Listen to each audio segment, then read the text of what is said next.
kita doakan doa rahmat, doa maghfirah, doa kebaikan dan seterusnya hanyalah untuk orang-orang beriman saja. Adapun mereka yang telah mati kafir, mati dalam keadaan syirik besar, tidak boleh kita doakan.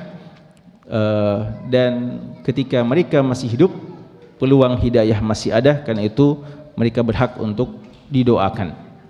Tentu saja sesuai dengan keadaan-keadaannya, ya, sesuai dengan keadaan-keadaannya. Kadang ada momen-momen tertentu kita mendoakan orang kafir dengan kebinasaan pada saat mereka menyerang kaum muslimin atau mereka sedang menampakkan permusuhan kepada kaum muslimin. Pada saat itu juga ada doa-doa yang pantas untuk mereka.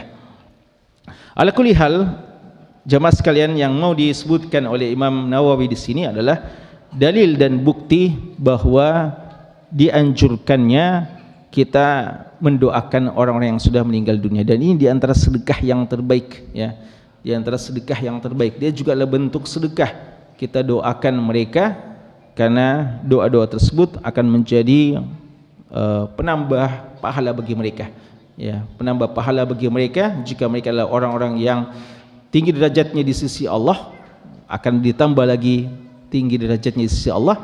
Dan seandainya pun mereka sebagian adalah orang-orang yang pelaku maksiat atau memiliki beberapa dosa-dosa, doa-doa kita itu adalah sebagai pengampun dosa untuk mereka.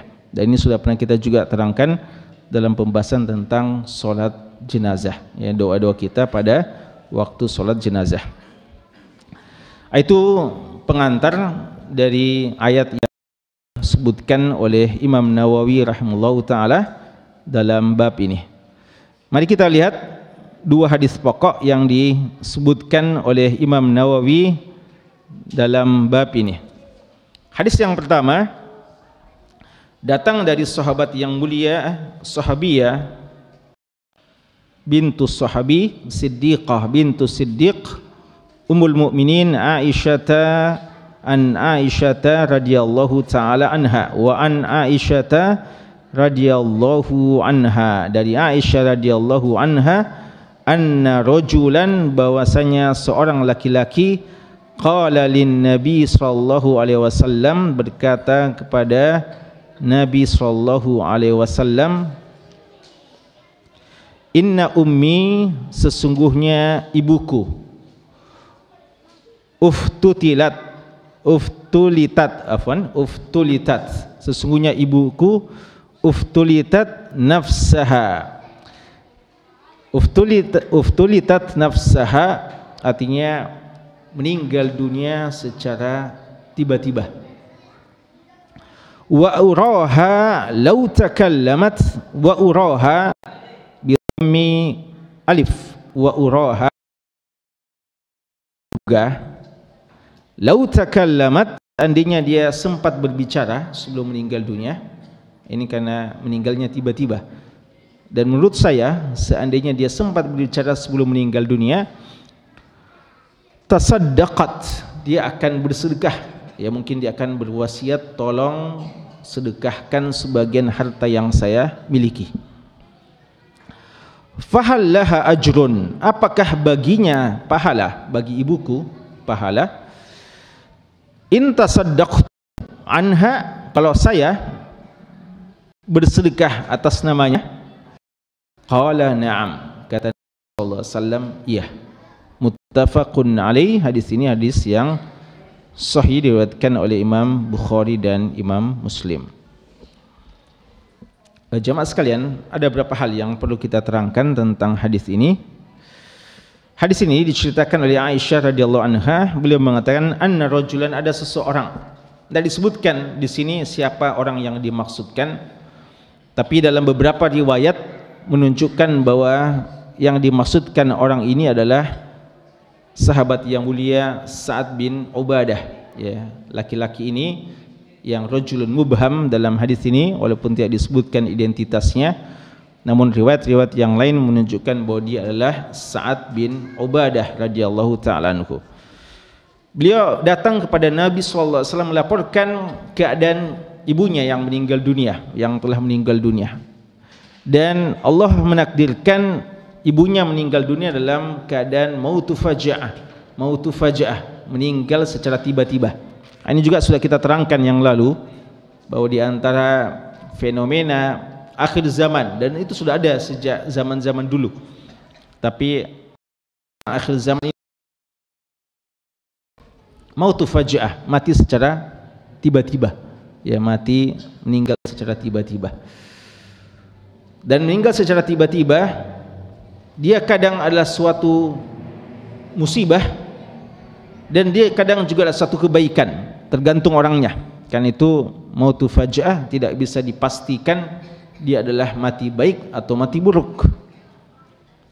Dia dikatakan mati buruk bagi orang-orang yang selama ini bergelimang dengan kemaksiatannya dan mungkin masih merasa aman dari kematian, lalu ternyata waliyadzubillah belum sempat tobat, masih terus bergelimang dosa dan kemaksiatannya, lalu Allah Subhanahu wa taala mencabut nyawanya dengan berbagai macam cara. Tiba-tiba, tidak pernah sakit sebelumnya, mungkin kita masih ketemu pagi harinya, lalu kedengaran info bahwa siangnya, sorenya sudah meninggal dunia. Waliyadzubillah, itu musibah bagi orang-orang yang selalu menunda-nunda tobatnya dan merasa aman dengan masa usia mudanya, atau mungkin merasa aman dengan kesehatan yang dimilikinya, ya, karena ada juga orang yang menyangka kalau dia sehat-sehat terus, petanda bahwa kematian masih agak lama mendatanginya. Padahal Allah sangat mudah untuk mematikan hamba-hambanya tanpa harus didahului dengan penyakit, atau tanpa harus didahului dengan seringnya ditimpa penyakit. Yang kedua adalah mautu faja'ah yang merupakan kebaikan bagi orang-orang yang baik, yang memang selama ini selalu siap menanti kapan datang kematian. Dan kapan datang kematian dia sudah siap. Mautu faja'ah baik bagi dia karena mautu faja'ah ini tanpa didahului dengan, ya, dia bisa menjadi kebaikan tanpa didahului dengan perasaan sakit yang berlebihan, tidak lama menanggung beban-beban berat dari sakit musibah, ya, karena biasa juga ada orang sebaik-baik seseorang, kadang dia baru teruji kualitas keimanan dan kesabarannya ketika datang penyakit, ya. Kadang ada orang yang kelihatannya Masya Allah begitu baiknya ibadahnya orangnya menurut kita, lalu ketika ditimpa musibah-musibah penyakit saja yang menahun atau yang begitu berat, barulah ketahuan dia seorang yang tidak bisa ridha atau minimal tidak bisa bersabar dengan musibah yang menimpanya. Maka seorang yang mautu faja'ah, yang kematian secara tiba-tiba tanpa adanya penyakit yang lama yang dideritanya, dia masih sehat-sehat, apalagi kalau dia masih sempat berbuat kebaikan pada pagi harinya, siangnya dia tidur siang, lalu ternyata meninggal dunia, ya, ada saja orang seperti itu, maka ini insyaallah alamat-alamat kebaikan untuk dia, ya, alamat-alamat kebaikan. Dan kita sudah pernah sebutkan juga, kadang di antara fenomena mautu faja'ah menurut sebagian ulama kita dalam fenomena akhir zaman-zaman kita belakang ini, seperti orang meninggal dunia kecelakaan, ya, meninggal dunia kecelakaan, itu mautu faja'ah juga, karena kadang tidak tahu dia sehat-sehat lalu ternyata musibah kecelakaan dan langsung meninggal dunia, ya, terutama bagi yang langsung meninggal dunia, meninggal di tempat umpamanya, itu insya Allah pun rasa sakitnya tidak begitu berat, ya, dia langsung bahkan mungkin tidak sadar diri begitu tabrakan atau ditabrak, tidak merasakan sakit apa-apa lalu meninggal dunia. Ala kulli hal, itu diantara fenomena meninggal tiba-tiba, dan itu kebaikan, ya, bagi orang-orang yang memang selalu siap bertemu dengan Allah Subhanahu wa taala. Di sini Sa'ad bin Ubadah mengatakan bahwa ibu beliau mati tiba-tiba sehingga tidak sempat menyampaikan wasiat apa-apa. Tapi beliau mengatakan wa uraha artinya wa azunnuha, saya duga ibu saya ini seandainya ada sempat berbicara, berwasiat sebelum meninggal dunia, dia akan bersedekah, ya, dia akan bersedekah. Khusus sekalian, Di sini dalil al-hukmu bi ghalabatil dhann, ya, al-hukmu bi ghalabatil dhann. Mengambil hukum itu kadang bisa diambil dari al-dhannul ghalib, prasangka yang kuat terhadap sesuatu. Ya, di sini beliau menduga, tapi itu jadi dasar bagi dia untuk menyampaikan hal itu kepada Nabi sallallahu alaihi wasallam. Dan al-dhann itu ada dua. Az-dhannu ar-rajih wa az-dhannul marjuh. Az-dhannul ghalib, ya. Dhannul ghalib atau dhannul rajih adalah dugaan yang sangat kuat, dan ada juga dugaan yang tidak kuat. Yang tercela ayat-ayat dan hadis-hadis yang menjelaskan tentang celaan kepada dhann, yang dimaksudkan adalah az-dhannu al-marjuh. Ya, dialah dhann, prasangka yang minim, ya. Kok bisa ditertibkan anak-anak, ya. Kita sangat senang, sangat bahagia melihat anak-anak kita hadir di masjid, apalagi kalau untuk ikut taklim, ya. Tapi kalau untuk ribut, maka sebagian ulama tidak menganjurkan, ya, anak-anak ke masjid kalau cuma untuk ribut saja. Jadi harap ditertibkan, ya. Dan biasakan, ya.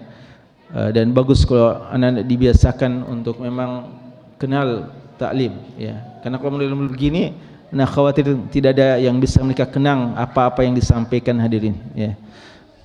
Kalau kita bisa bayangkan, ya, kalau seperti Nu'man bin Bashir radhiyallahu taala anhuma, beliau mengatakan, saya mendengarkan dengan telinga saya sabda Nabi SAW, innal halala bainun wa innal harama bainun. Usia beliau waktu itu maksimal 8 tahun, ya, maksimal 8 tahun waktu itu usia beliau ketika mendengarkan hadis innal halala bainun wa innal harama bainun. Tapi setelah itu beliau sampaikan kepada kita hadisnya. Tapi kalau tidak konsen seperti ini, tidak mungkin dia akan menyampaikan bahwa saya mendengarkan hadis Sa'ad bin Ubadah ketika melaporkan kepada Rasulullah ibunya itu meninggal tiba-tiba, ya. Baik, ini penyampaian umum, ya, dan kiaskan kepada anak-anak didik antum di masjid mana saja dan dalam momen mana saja.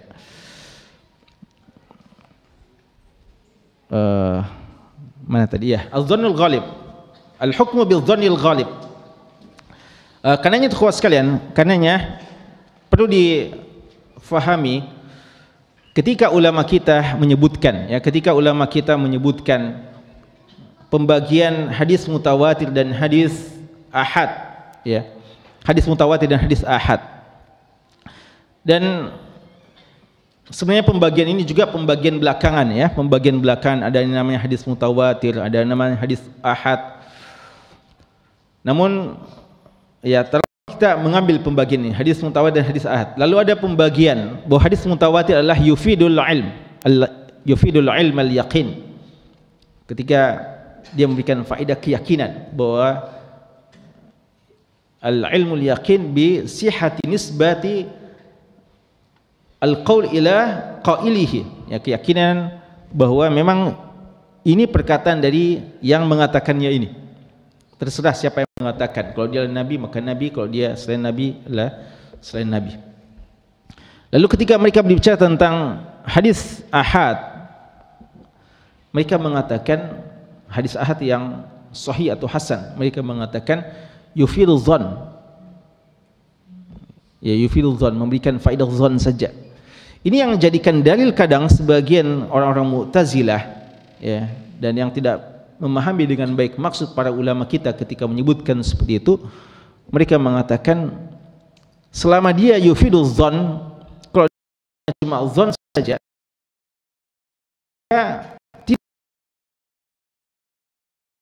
sehingga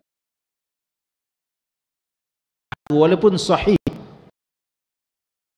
atau hasan, namanya dalam persoalan akidah, ya, utama dalam persoalan akidah, ya.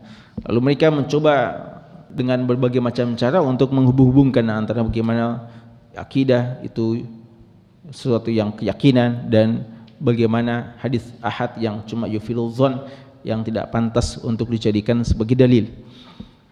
Padahal mereka lupa bahwa dhann itu tingkatannya bermacam-macam, berbagai tingkatan. Dan ada yang dinamakan al-dhannul ghalib, ya, dzan yang sangat kuat dugaannya,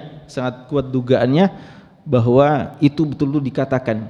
Cuma memang hanya dibedakan antara mutawatir dengan ahad, untuk membedakan antara yang mutawatir dengan ahad dengan perkataan al-ilm dan dzan tersebut.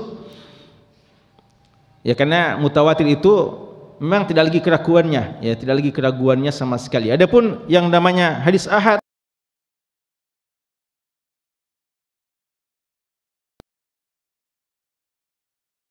karena mungkin cuma berapa yang meriwayatkannya, tapi mereka yakin akan kebenarannya. Apatah lagi yang hadis ahad ini walaupun dzan, tapi kadang idah tafat bihil qara'in, kalau sudah berkumpul kepadanya berapa indikasi-indikasi kekuatannya, ya, semua dalil-dalil cocok dan tidak yang bertentangan dengan dalil dan sangat sesuai dengan akal yang sehat dan seterusnya, maka, dan juga diriwayatkan oleh Imam Bukhari dan Muslim atau begitu banyak kutub umpamanya, maka itu sudah bisa mengangkat kepada keyakinan juga. Tapi ala kulli hal, ketika ulama kita menyebutkan bahwasanya hadis ahad yufil dzan, tidak ada sama sekali niat mereka untuk dijadikan alasan kelak bagi para Mu'tazilah dan semacamnya untuk menolak penggunaan hadis ahad dalam akidah atau yang lainnya. Dan seandainya pun itu tetap dijadikan dzan, sekali lagi kita menamakan adalah al-dzannur rajih, bukan al-dzan al-marjuh, ya. Karena itu ini buktinya, ya. Beliau mengatakan bahwa saya duga, ya, seandainya beliau sempat bicara sebelum wafat, beliau akan memberikan wasiat. Dan ini juga, ya, selain dalil bahwasanya penggunaan dzannul ghalib atau dzannul rajih, juga di sini merupakan bisa di antara sebabnya beliau duga seperti itu karena ada qarinahnya. Artinya indikasinya yang menunjukkan. Boleh jadi, kenapa sampai beliau menduga seperti itu? Boleh jadi karena ibu beliau ini seorang yang selama ini dermawan, ya. Ibu beliau ini seorang yang selama ini dermawan, suka memberi, suka menderma, atau ibu beliau ini banyak hartanya. Jadi beliau menduga dengan dugaan-dugaan seperti ini karena ada beberapa qarinah yang menyertainya, ya. Dan ini juga satu dalil dalam masalah usul juga atau kaidah, ya, bahwa al hukmu bi al qara'in, ini yang dinamakan dengan al hukmu bil qara'in. Seseorang kadang bisa menghukumi dengan adanya beberapa qarinah yang ada. Selama ini dia sudah dikenal dermawan, maka dia suka memberi, maka apa tadi kalau sudah meninggal dunia, mungkin saja dia sebelum meninggal dunia, seandainya masih sempat bicara, dia akan mengatakan sedekah, ya. Itu yang disebutkan oleh Sa'ad bin Ubadah radhiyallahu ta'ala anhu kepada Nabi SAW. Lalu beliau minta pandangan Rasulullah, apakah saya dapat pahala? Apakah dia, ibu saya, dapat pahala? Fahallah ajrun, apakah ibu saya dapat pahala? In tasaddaqtu anha, kalau saya bersedekah atas namanya, ya, kalau saya bersedekah atas namanya. Dan dohir perkataan beliau ini adalah saya bersedekah atas namanya, yaitu saya bersedekah dengan harta saya atas nama ibu saya, ya. Adapun kalau bersedekah memang dengan harta orang tua, ya, yang memang dia sudah pernah pesankan sebelumnya, maka itu tidak ada masalah. Tapi ini yang beliau maksudkan adalah saya bersedekah atas nama, bersedekah dengan harta saya atas nama orang tua saya. Apakah saya yang bersedekah lalu meniatkan dia dapat pahala juga? Nabi SAW mengatakan, na'am, iya, ya. Dan ikhwas sekalian, kelebihannya yang seperti ini, ya, seperti tadi, ya, kalau kita mendoakan orang lain, kita juga akan dapat pahalanya, ya.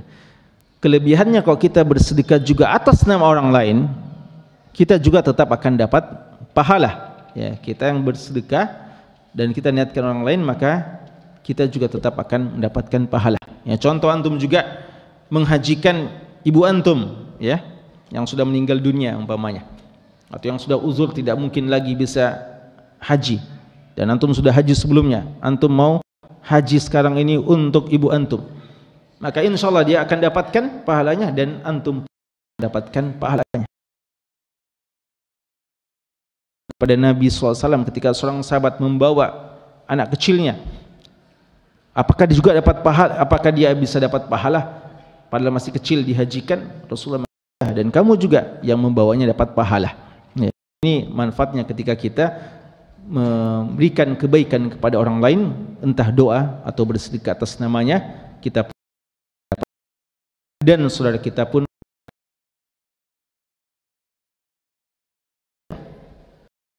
Ini jadi dalil bagi umumnya ulama kita bolehnya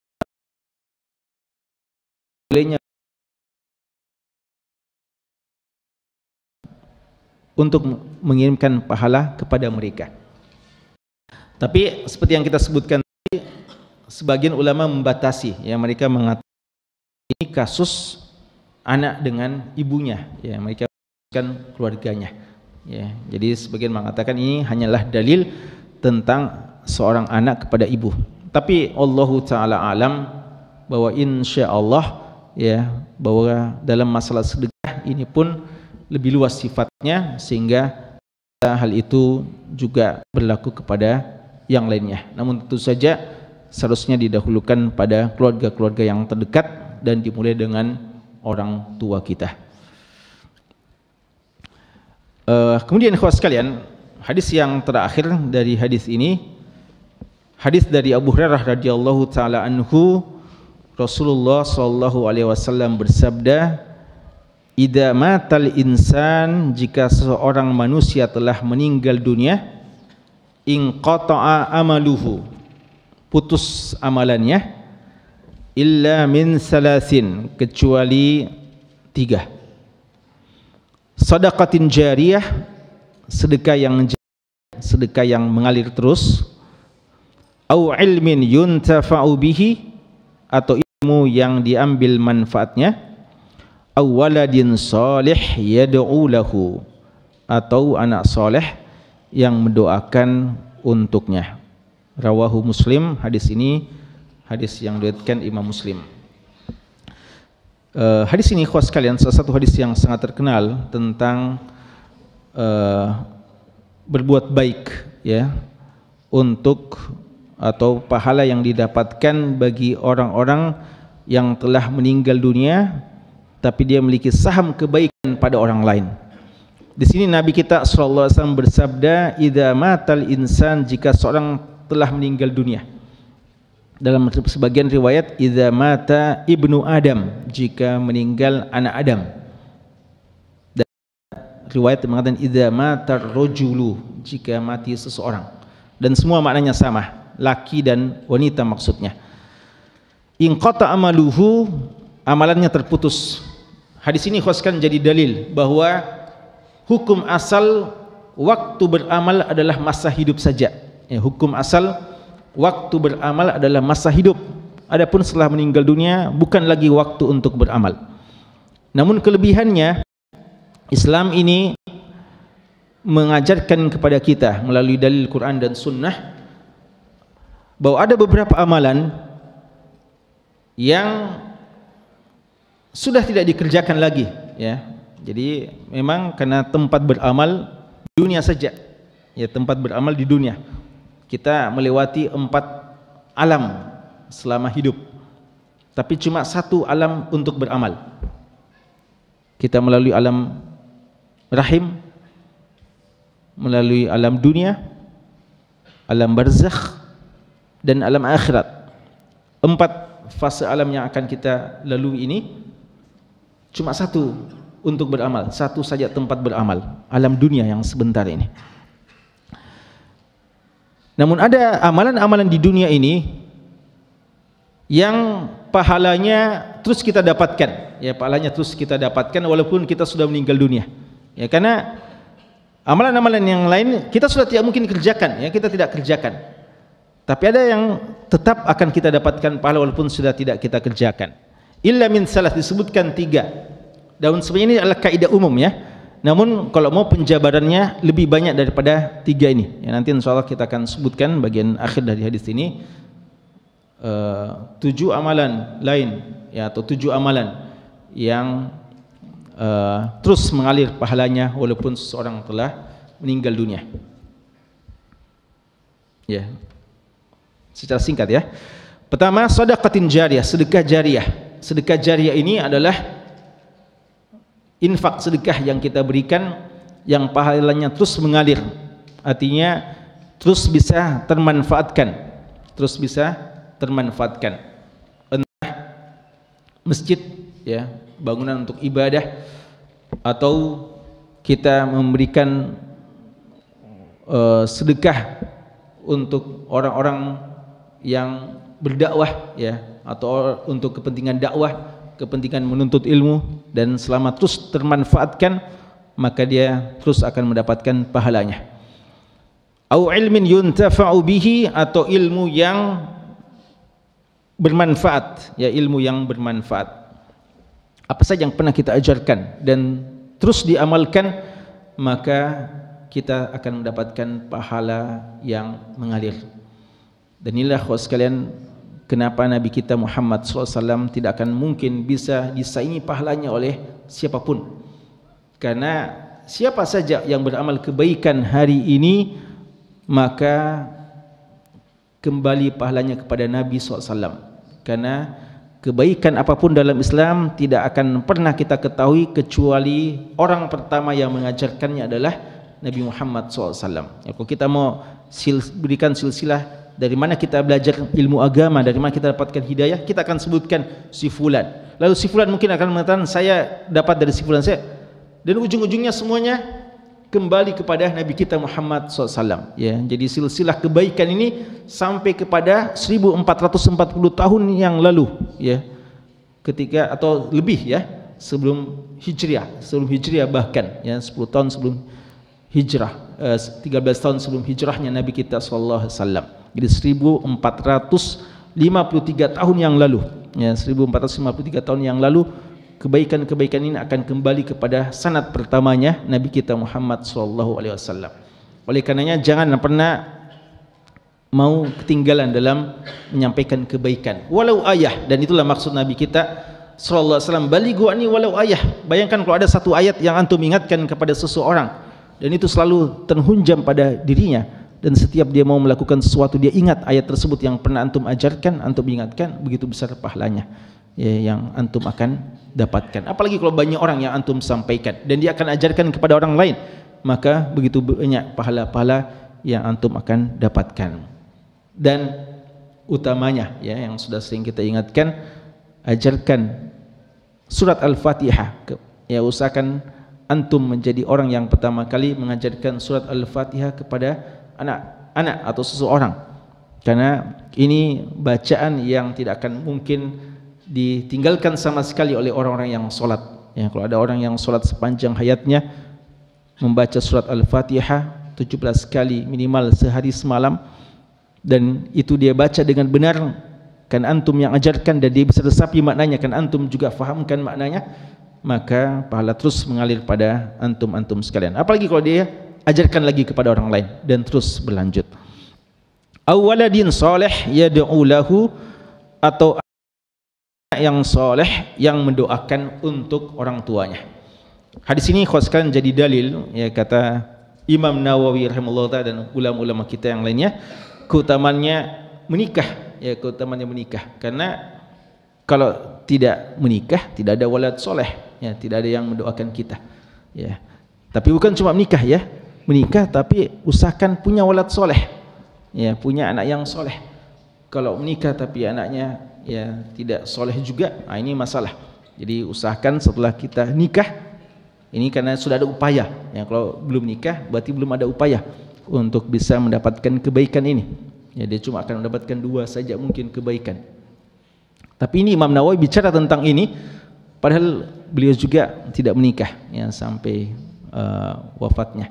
Tapi beliau memiliki anak-anak ideologis. Nah ini juga ya, kalau tidak memiliki anak biologis, minimal anak ideologis yang akan terus mendoakan antum ya. Dan inilah alhamdulillah kita terus mendoakan Imam Nawawi rahimallahu taala. Kita bukan anak beliau ya, dan beliau tidak punya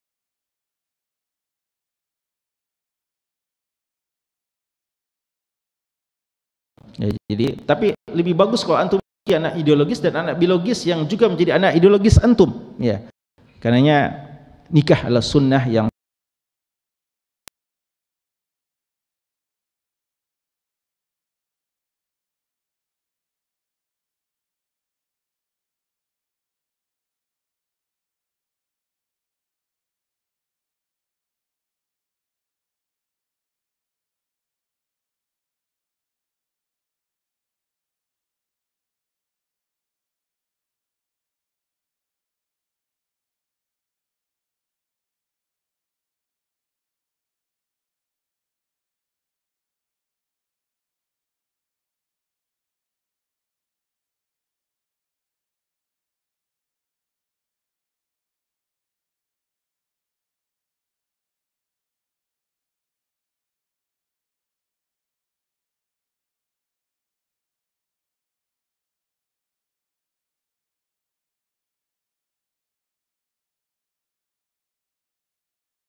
terhadap kebaikan, lalu orang lain nanti akan meneruskan kebaikannya, berarti memang dia sudah memiliki saham dari kebaikan, termasuk orang tua. Karena anak kita adalah hasil dari kita. Ayat itu mengatakan wa alaysa illa ma sa'a, seseorang tidak akan mendapatkan kecuali apa yang diusahakannya. Dan anak-anak kita itu adalah hasil usaha kita. Dan orang-orang yang kita ajari kebaikan itu adalah hasil usaha kita. Ketika mereka berbuat kebaikan lalu kita dapat pahala, maka itu karena mereka adalah hasil dari upaya kita. Dan orang-orang yang doakan kita itu insyaallah merupakan hasil dari usaha kita, sehingga Allah Subhanahu wa taala pun memberikan pahala tetap kepada kita. Di samping mereka pun akan tetap mendapatkan pahala yang sempurna untuk mereka yang melakukan kebaikan tersebut. Terakhir ini menyebutkan tiga amalan yang akan mengalir terus pahalanya setelah meninggal dunia. Dalam riwayat Imam Bazzar dalam musnad beliau dari sahabat yang mulia Anas bin Malik radhiyallahu ta'ala anhu, Nabi sallallahu alaihi wasallam menyebutkan ada 7 sab'un yajri lil 'abdi ajruhunna wa huwa fi qabrihi. Ada 7 hal yang akan terus mengalir bagi seorang hamba pahala-pahalanya walaupun dia sudah dikuburkan dalam kuburannya. Apa ketujuh hal tersebut? Man 'allama 'ilman, siapa yang mengajarkan ilmu yang bermanfaat. Sama dengan tadi ya. Man 'allama 'ilman, mengajarkan ilmu yang bermanfaat. Au ajra nahran, atau dia mengalirkan sungai, kata ulama kita, untuk pengairan sawah-sawah banyak orang atau ladang-ladang banyak orang. Ya, dia mengusahakan pengairan yang banyak dan bisa dimanfaatkan pengairan tersebut oleh banyak orang terhadap sawah-sawahnya, ladang-ladangnya dan semacamnya. Au hafara bi'ran, atau dia menggali sumur atau membuat sumur yang dimanfaatkan orang banyak, ya, sumur bor atau apalah, sumur umum yang dimanfaatkan oleh banyak orang minum, memanfaatkan airnya dan seterusnya. Ini terus mendapatkan pahalanya. Au gharasa nakhlan, yang keempat adalah gharasa nakhlan, atau dia menanam nakhlan, pohon kurma. Ya, disebutkan pohon kurma karena di sana ya pohon kurma adalah makan yang terpokok, makan yang paling baik. Ya, tapi intinya adalah dia menanam tanaman yang bisa dimanfaatkan orang banyak. Selama orang terus memanfaatkannya, dia akan mendapatkan pahalanya. Au gharasa nakhlan. Au bana masjida,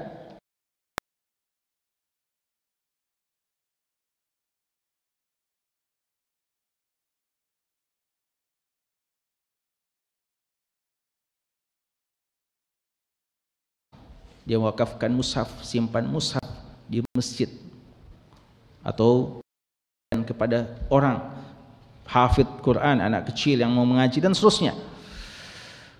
Au taraka waladan, dan yang terakhir ketujuh, dia meninggalkan seorang anak yastaghfir lahu ba'da mautihi, yang minta ampunkan untuk orang tuanya setelah kematiannya. Sama tadi ya, mirip-mirip waladun soleh yad'u lahu. Kan itu khos kalian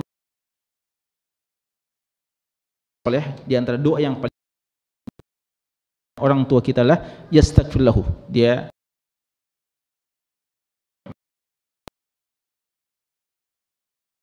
ighfirli wali walidayya, ya Allah ampunilah aku dan kedua orang tuaku. Dan ini khoskan sekaligus menunjukkan terbesar setiap kita adalah kebutuhan akan pengampunan Allah Subhanahu wa taala.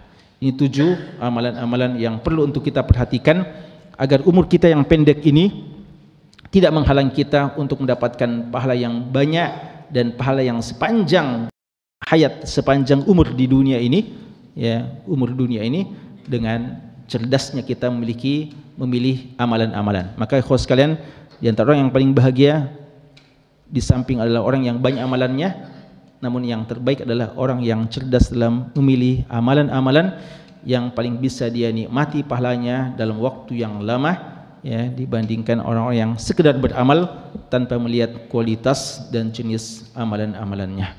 Wallahu taala alam. Subhanakallahumma bihamdik asyhadu an la ilaha illa anta astaghfiruka wa atubu ilaik. Wassallallahu ala nabiyyina Muhammad wa ala alihi washabbihi wasallam walhamdulillahi rabbil alamin.